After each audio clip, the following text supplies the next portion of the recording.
My name is Dr. Robert Verkerk. I'm the Executive and Scientific Director of the Alliance for Natural Health.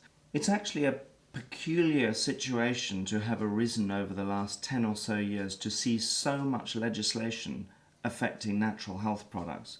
When one looks at the proven risk of this group of products, they're actually the safest group of products that we put in our mouths, much safer even than food, and certainly hundreds or 1,000 times safer than, for example, drugs or tobacco or alcohol.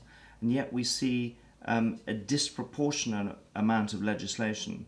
Now, the primary stated reason, as far as the regulatory authorities are concerned, for this is that they need to do it for two reasons. One, to protect consumer health.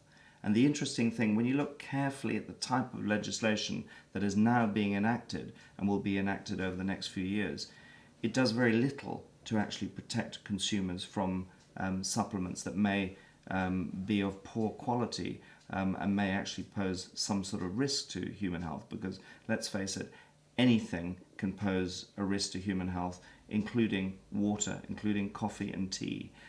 And it's a very interesting situation. You may be aware that the drug companies are very interested in botanicals and other nutrients that have health benefits. And you may also know that the research and development pipeline for drug development is running pretty thin on the ground these days. So it's a very interesting time for perhaps drug companies to be thinking, how can we manage more control of these nutrients?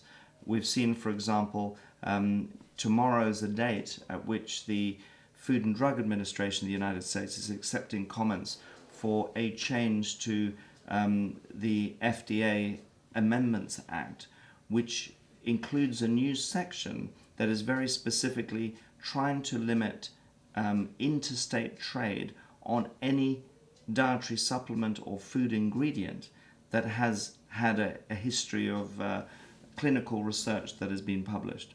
And of course, that is a ludicrous situation, because some of the most interesting food ingredients or supplement ingredients that have important therapeutic properties have been studied.